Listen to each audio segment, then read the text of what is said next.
The Committee on House Regulatory Reform will now come to order. Madam Clerk, will you please call the roll? Chair Carter, Here.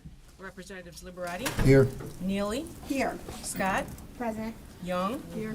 Grant, McFall, Here. Snyder, Here. Wilson, Here. Mueller, Here. Filler, Yes. Wenzel, Aragona, Beerline, Here. Nyer. Here. Mr. Chair, you have 12 members present. You have a quorum. Thank you, Madam Clerk. Call for the approval and adoption of the minutes from the previous meeting. Representative Grant moves to adopt the minutes from the February 22nd, 2024. Seeing no objections, the minutes are adopted. Today we are going to have testimony on House Bill 5529 and House Bills 5527 and 5528. Right now we will go at ease.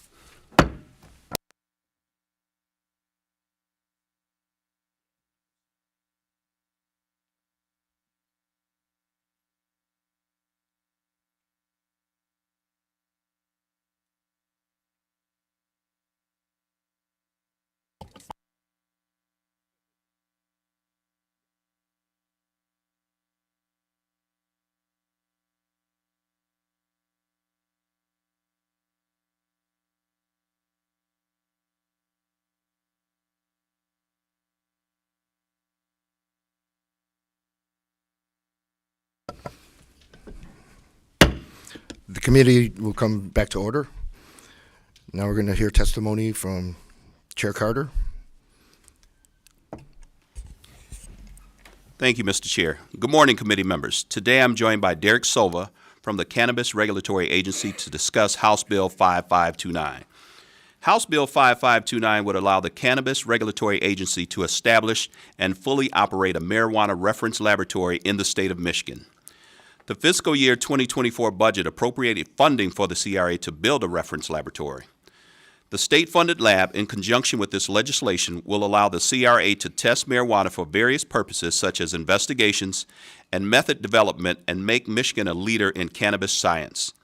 Currently, the Michigan Regulation and Taxation of Marijuana Act does not explicitly allow the CRA and its employees to possess, transport, or test marijuana. The various laws and executive orders that establish the CRA give the agency general authority to enforce the marijuana laws, but given the unique legal environment around marijuana, the agency would need explicit authority to fully operate the reference lab. Thank you, and now I'll turn it over to Derek Silva. Thank you, Mr. Chairman, committee members. I don't have a whole lot to add. He summed it up exceptionally well. Only to say that around the country, these reference labs are becoming more and more common, or at least requested amongst states that have active cannabis programs. And so this really would make Michigan a leader amongst our peers nationwide in terms of just ensuring that the testing is reliable and that we have an impartial third party who's actually able to go in, audit the testing, and make sure that the information that's being provided to consumers is accurate. And so, like I said, Representative Carter did a great job explaining the bill. I'd be happy to answer any questions you have, but I got nothing else to add on that. Rep. Snyder. Thank you, Vice Chair. Last year's budget received funding for the purposes of this lab. I guess two questions. Is that construction already started for that, or is this legislation necessary for that process to begin? Thank you for the question. So development of the lab has started. Construction has not started yet. We've been working with the architect. The blueprints are almost done. We've ordered equipment already, and so we have some of the more high-tech instruments already delivered and in storage. This is essentially required to allow us to have marijuana. When the 2018 law passed and allowed for adult use marijuana, it wasn't sort of an unlimited use of marijuana, right? Individuals are still limited in how much they can have, how many plants they have, sales, cultivation of large amounts, testing, that requires a license. Nothing in the law explicitly gave the agency the ability to have marijuana for the purposes we're going to use it for. That's all this bill really does. Thank you. Representative Filler. So CRA currently tests, does investigations. This just gives them a specific place to do that at legally. Is that correct? Yeah, so we don't actually do any testing right now. All of the testing that we need to have done as part of investigations, we actually have to have licensed laboratories do that, which those licensed laboratories are also participants in the market, and so it creates a bit of a less than desirable situation.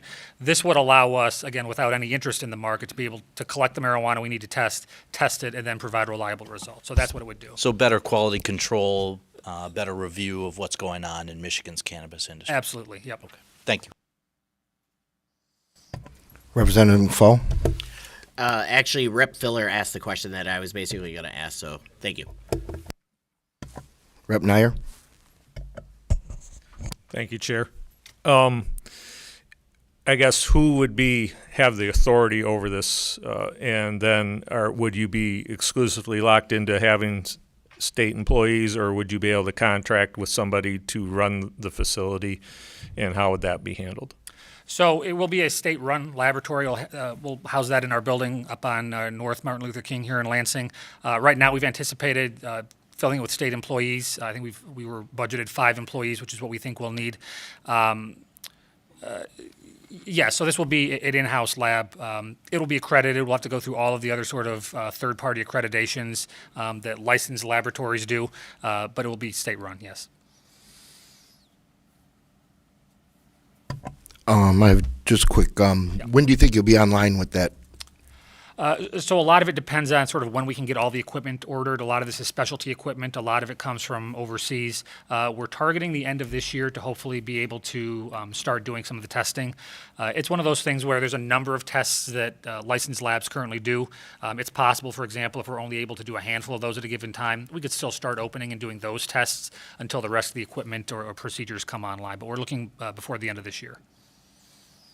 All right, thanks for your testimony. Thank you, Mr. Chair. We have one more question. Rep. Nyer.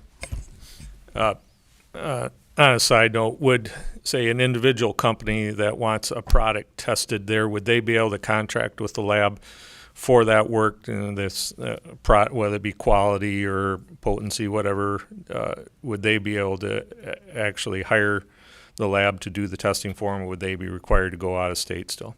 That's a great question. So we already have licensed labs in Michigan that will do that type of testing for businesses. We are not looking to take over that responsibility. So we know right now that a lot of licensed growers and processors, the agreements they have with the labs they currently use for testing, a lot of those relationships, the lab would say, hey, this is what we're noticing in some of your products. Here's maybe some ways you can improve your findings. So that's something that licensed labs already do with the customer growers and processors they have. We are not looking to take over that responsibility. That's something they would continue to do. Thanks. I have a couple cards to read in. In support of the bill, not wishing to speak, Manny and Latine from Common Citizen. In support, not wishing to speak, Kevin A. McKinney, Michigan Cannabis Industry Association. Next up, we're going to take testimony on House Bills 5527 and 5528. Oh. Maybe we'll go to these.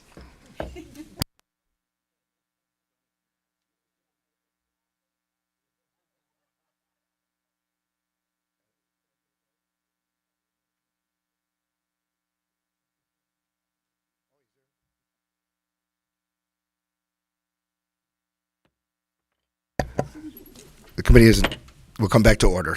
Now, we will take testimony on House Bills 5527, 5528. Representative Fitzgerald and Chair Carter. Thank you, Mr. Chair. Appreciate that short commercial break as well. Thank you very much for the opportunity to speak on my bill, House Bill 5527 and Companion Bill 5528. I'll cut to it. Alongside Rep. Carter's Bill 5528, these will save lives and greatly increase the chance of survival in a cardiac emergency. The bill package would improve school safety by requiring schools to develop cardiac emergency response plans, offer training, and require access to automated external defibrillators, or AEDs, which are used to help those in cardiac emergencies. Specifically, my bill would require an automated external defibrillator to be accessible within 1 to 3 minutes of a cardiac emergency, which is determined through data and best practices. Beginning with the 2025-2026 school year, The governing body of a public school with an athletic department or organized athletic program shall develop that cardiac emergency response plan, which includes the use of school personnel to respond to a sudden cardiac arrest or other similar life-threatening emergency at a school-sponsored athletic event. These bills have support from the American Heart Association, the Michigan chapter of the American College of Cardiology, as well as the NFL. And I've worked alongside many stakeholders, including the Michigan Association of School Boards, to develop the specifics in this bill. House Bill 5527 is of specific interest to the NFL in response to the cardiac arrest incident of Buffalo Bills player Damar Hamlin in January of 2023 during a Monday Night Football game against the Cincinnati Bengals. For those who may be unfamiliar with this incident, Damar Hamlin suffered a cardiac arrest after making a tackle. CPR as well as an AED device were quickly administered, saving his life. He was rushed to the hospital in critical condition, but made a full recovery and returned to football. Sudden cardiac arrest is relatively uncommon, but still a threat for young people, particularly those who play sports. Nationally, about 39% of all incidents of sudden cardiac arrest among those younger than 18 occurred in a sports-related setting in 2022, according to the American Heart Association. Some schools in Michigan already have AEDs equipped in their schools, but the state doesn't require schools or school athletic facilities to have these AEDs on hand. Unfortunately, Michigan has its own horror stories related to student athletes experiencing a cardiac arrest episode. On January 31st of last year, an 18-year-old senior at Northwestern High School in Detroit suffered a cardiac arrest episode. He was given CPR, but the use of an AED was delayed. Tragically, he died a week later while on life support. In March of 2011, after hitting the game-winning shot, Wes Leonard from Fenville collapsed after being hoisted in the air by teammates in celebration. An AED, which would have been affixed on a wall nearby, was found in a storage room with a dead battery. After only a few minutes, he died. Wes had hypertrophic cardiomyopathy, which can cause a sudden cardiac arrest during high levels of exercise. Currently, schools can decide whether to offer a certification program or provide hands-only CPR. The Michigan High School Athletic Association, however, has more stringent requirements of head coaches for varsity, junior varsity, and ninth grade teams to have valid CPR certification, but no requirement for them to be trained to be in the use of AEDs. The average cost of one of these devices is about $1,500, and I'm hopeful that we can work this into the funding and appropriations process or potentially with private funds. But what is the life of a child worth? My office is still actively working with stakeholders to consider a few minor changes, and we hope to have a sub ready shortly. This is common sense legislation that will protect the lives of student athletes, school personnel, and families. I want to thank the committee again for the opportunity to testify today, and I'll make sure we turn over to Chair Carter here as well. Thank you, Representative Fitzgerald. I don't know how much to add, huh? No, my House bill would require that all high school coaches are certified in AED training, along with the already required CPR certification. Currently, the Michigan High School Athletic Association requires all varsity, junior varsity, and ninth grade head coaches of each high school team to have a valid and current CPR certification. However, although AED training is often included in the CPR certification and is preferred, it is not specifically required in the statute. Training and certification is necessary to know when and how to use an AED in a safe, timely, and effective manner. This bill would simply add the AED certification requirement into statute to ensure that all coaches, not just head coaches, can act swiftly to ensure our high school athletes get the care they need from a trained professional in the event that will require CPR or AED attention.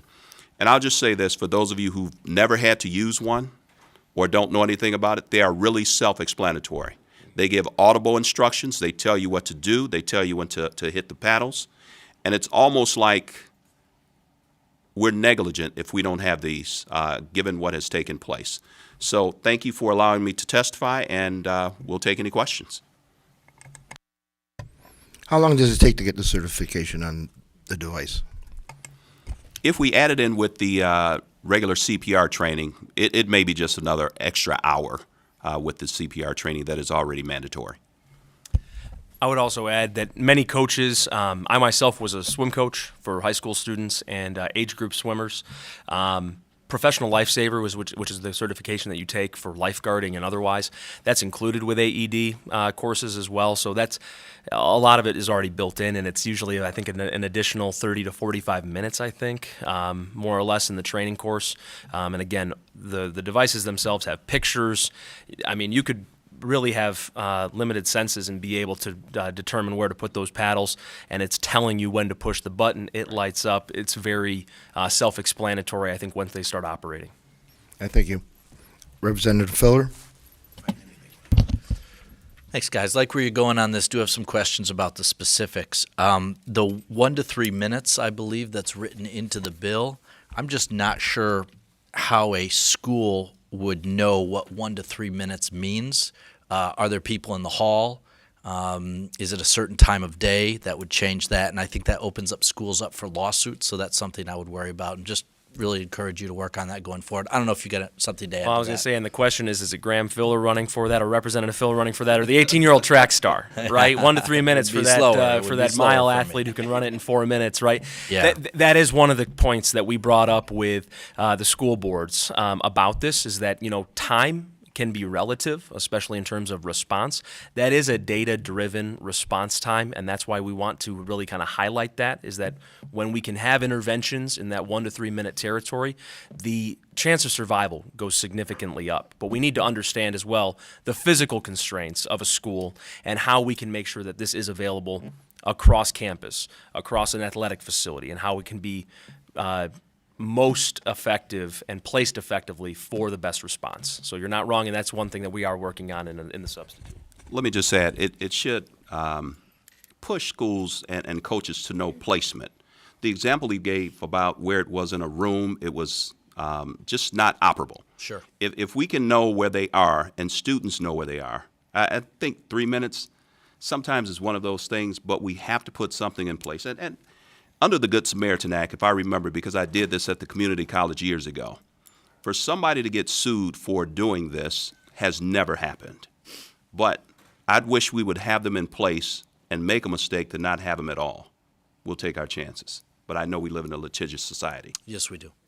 Thank you. Representative Mueller? Thank you. More of a statement, and I guess this comes back from my childhood. Back in 1985, I didn't know this was coming up until just today when I read it. There was a young man named Chris Joslin who died, 18 years old, pitcher for, I think it was Flint Southwestern. Sat down after a game, was listening to his headphones, and had a cardiac issue, and it happened to be my friend's cousin. So, it does happen. So, if we can work out some of the stuff, I think it would be very good for the schools to have. Plus, with the critical incident mapping that we just did, it could be integrated into the map, so then you can pull that stuff up and the first responders know where they're at. When you go to the baseball field, because some baseball fields are further away and football fields have them, have the coach, you have the portable ones. If I can run one, any one of you out in this room can run one, because unfortunately I had to do it as a police officer. So I think you're heading in the right direction. Thanks, Rep. Mueller. I'll just say this, and there's an old saying, we'd rather have them and not need them than to need them and not have them. We can work on the logistics, but I think that if we do this, this is a huge step toward that peace of mind and that safety that as a parent, as a student, as a participant in any sport that exists. And the thing is, back then they didn't have the technology. We have the technology now, and we should be using it to save our kids. Representative Scott? Thank you. Thank you for this important testimony. Do you know how many schools currently have these type of machines in place? I believe that there was a study done, or a survey done, of schools that actually more than 90% of schools already have an AED device in them. The point here, too, is also about standardization of the response and training for that response. In that example of West Leonard, having that device in a storage closet that had not been appropriately charged, That's what we're trying to prevent, is that there's some familiarity to the response, and so that in a crisis, there's more of a plan of action than not. The placement of those devices as well, I mentioned that the average cost is about $1,500. I wouldn't doubt that there may be communities where individual philanthropy or community philanthropy would step in to provide those at schools as well. But we are looking within the appropriations process on how we can create an opportunity for the funds to be accessible here at the state. Great, thank you. Thank you both for your testimony. Real quick statement. Were all of you aware that there are AEDs in these facilities? Check it out. The committee will go at ease.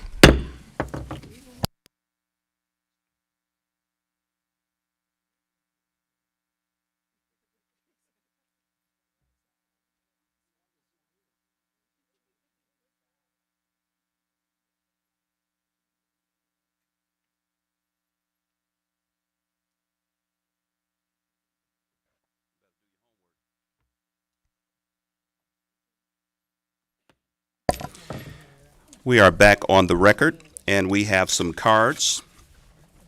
Wishing to speak in support of, we have Cindy DeWolf and Alex Bowerson from the American Heart Association.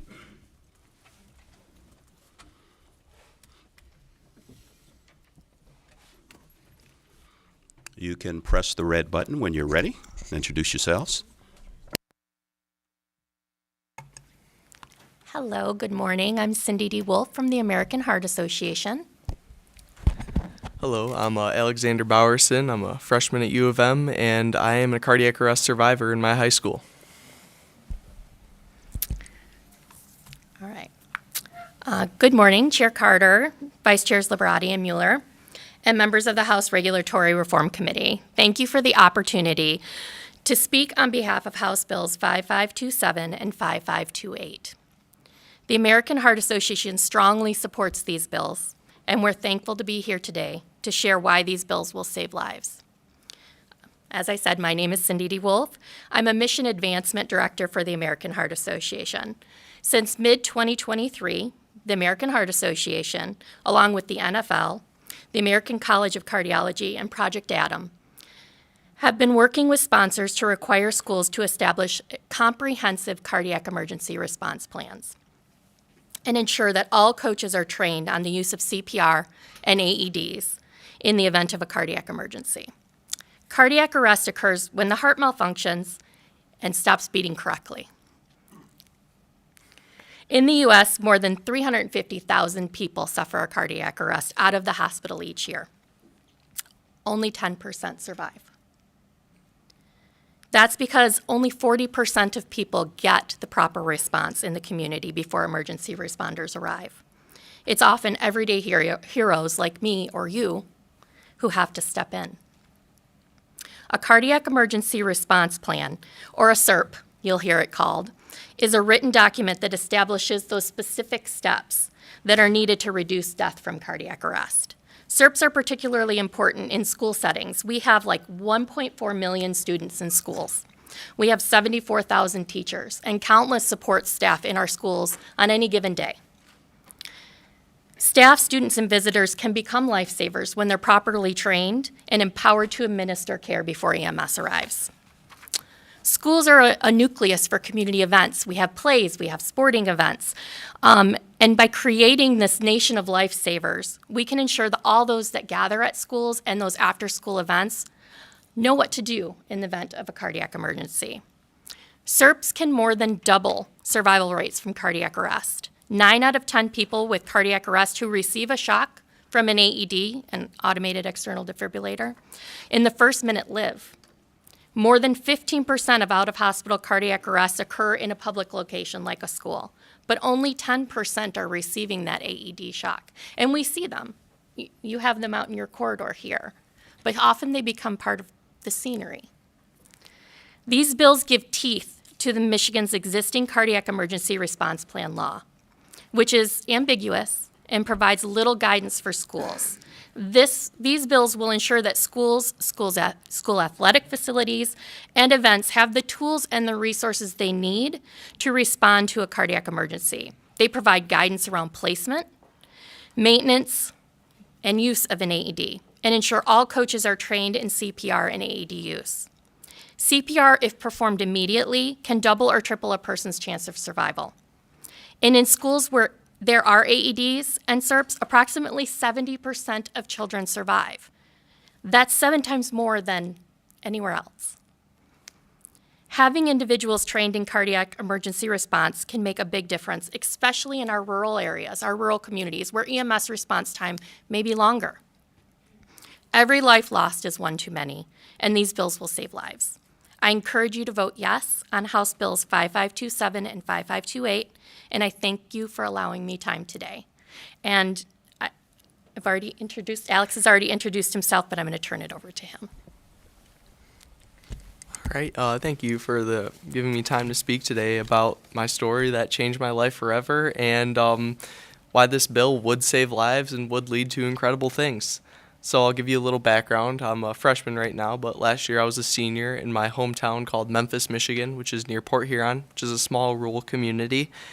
And during high school, I was a 3-sport athlete, extreme weightlifter, played varsity football captain, played baseball, was a wrestler, did it all, and never thought anything like this could happen. Never thought about my heart, just, doing my thing.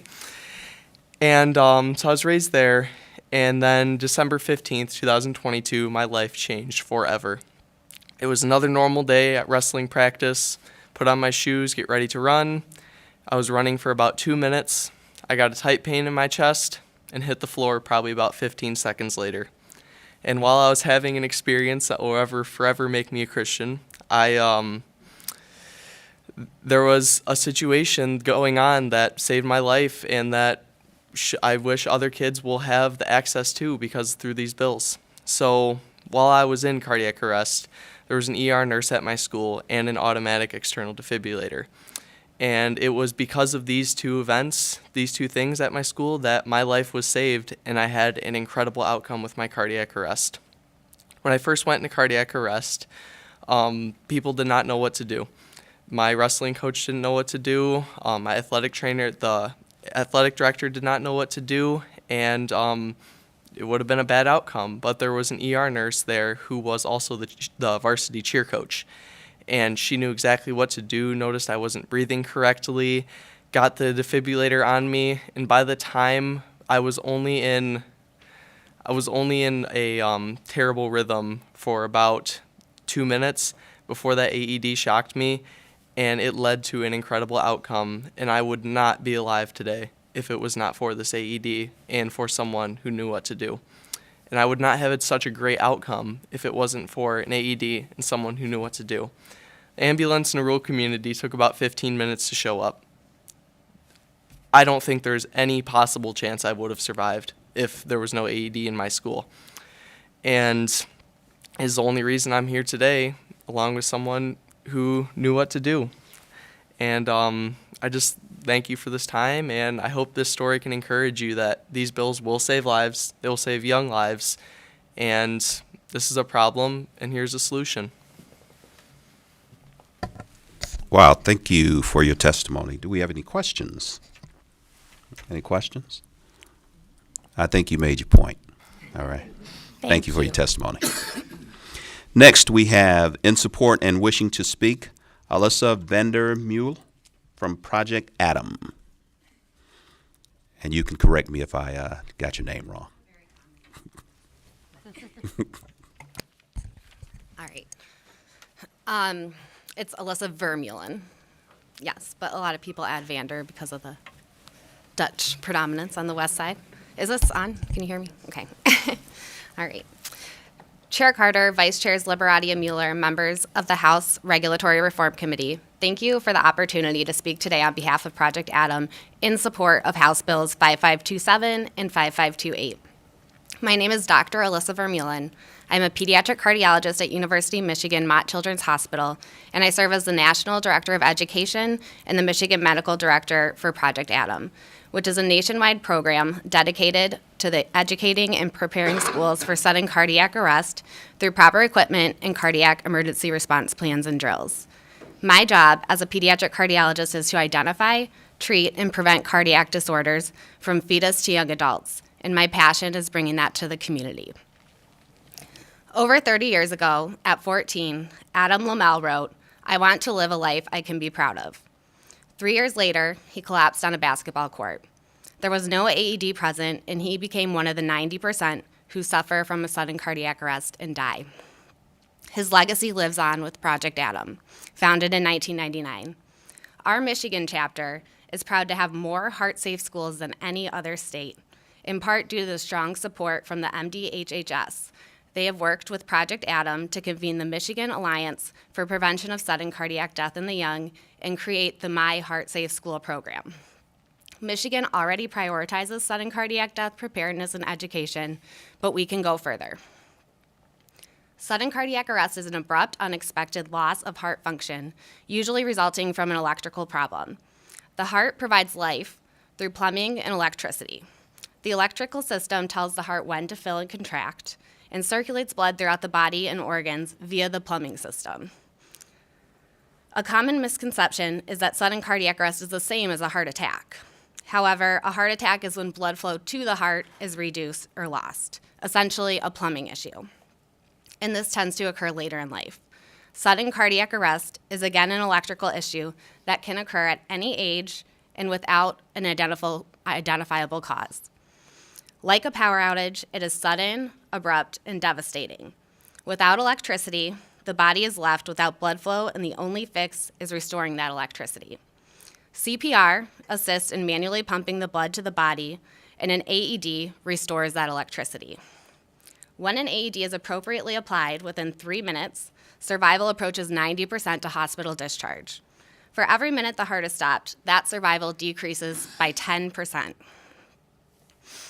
With the goal time of EMS response being 8 minutes, you can see how lay people and AEDs are crucial for survival after sudden cardiac arrest.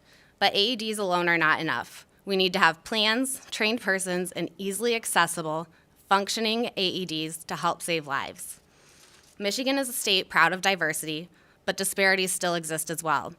There is a documented decrease in CPR given in lower socioeconomic communities, predominantly Black or Hispanic neighborhoods, and in females and young children. This disparity could be lessened with the measures instituted by the bills presented today, especially in our schools. On any given day, 20% of the population, not just students as mentioned previously, is within the walls of a school. And by providing for our schools and maintaining practice, we can make Michigan schools prepared to respond to sudden cardiac arrest, no matter who you are, what your age, or where you live. I urge you to vote yes on House Bills 5527 and 5528 for your family, for your community, and for those who dream to live a life they want to be proud of so they can have a chance to do so. Thank you for your time, and I'm happy to answer any questions. Thank you for your testimony. We have a question from Representative Aragona. Thank you for being here, ma'am. You just mentioned that an AED needs to be applied within 3 minutes, and then there's 10% damage to the system for every minute that it's not applied after that. Did I get that right? Yeah, so the data and evidence conducted in cardiac arrest registries shows that every minute that the heart doesn't have that electricity, the proper electricity to pump the blood to the body, the survival to hospital discharge decreases by 10%. So that's sort of where that 3 minutes comes from in the data, is that the best survival is within 3 minutes, and then it just drops by 10% every minute after that. Okay. And the young fellow behind you, I mean, he testified, and I hope you don't mind me relating to your case here, but he said that one was applied within 2 minutes. Mm-hmm. However, he said that an ambulance was 15 minutes away if that wasn't there. So I know you're not a soothsayer. You can't tell me exactly what would happen or tell the future, anything like that. But can you let me know 15 minutes, it's 15 minutes away, it's applied within 15 minutes, best case scenario, worst case scenario for him? I'm fairly confident there would be no scenario where he would be alive today. Thank you. I also would want to mention, knowing Alex's story, that the AED used on him was nearly dead with malfunctioning pads that were expired and had one shock left. Had he needed another shock, he wouldn't be here today. Any other questions? Thank you for your advocacy and your testimony. Next, we have wishing to speak in support of the bill, Kenneth Edmonds, NFL Smart Heart Sports Coalition.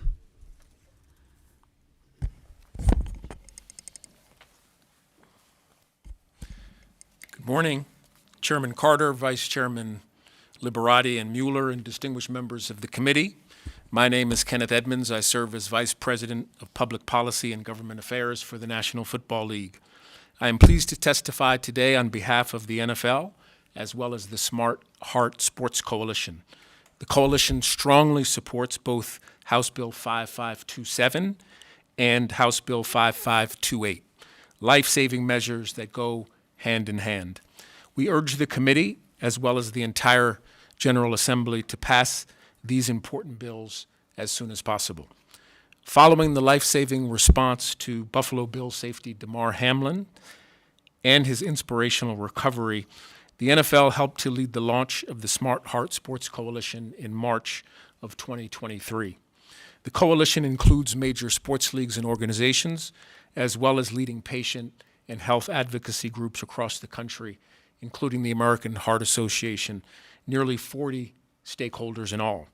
We have come together to advance a simple yet essential goal: to save lives.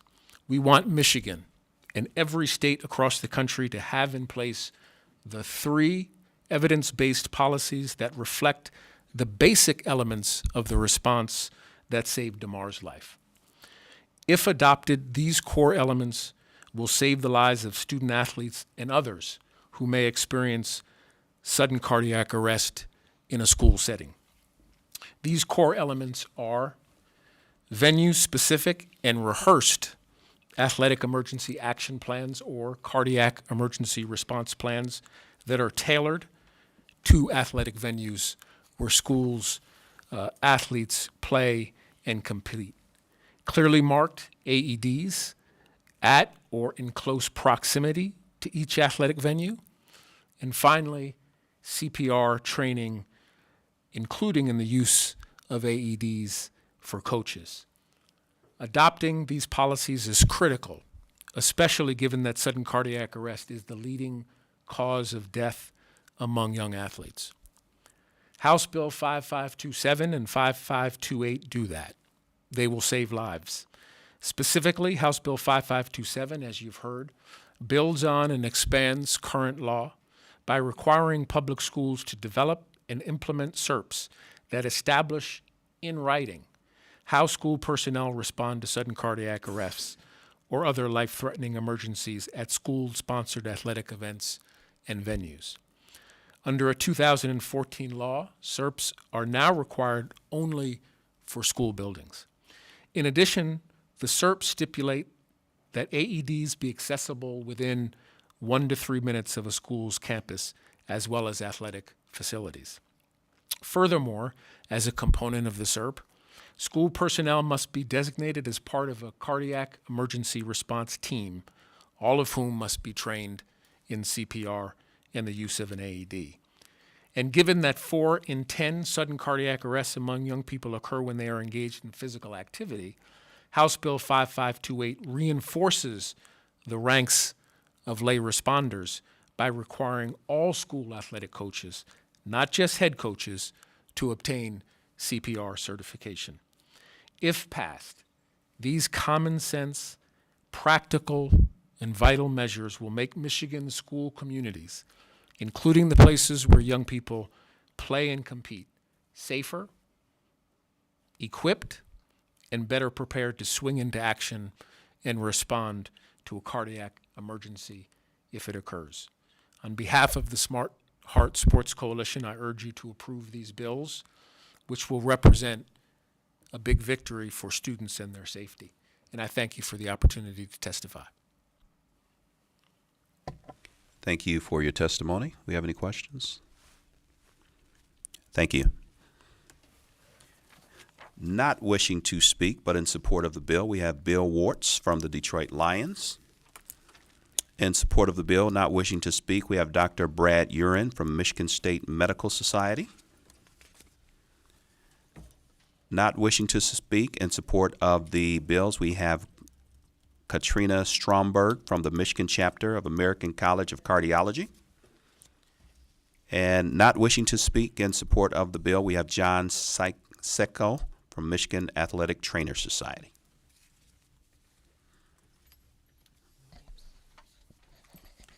With there being no further business before the House Regulatory Reform Committee, we stand adjourned.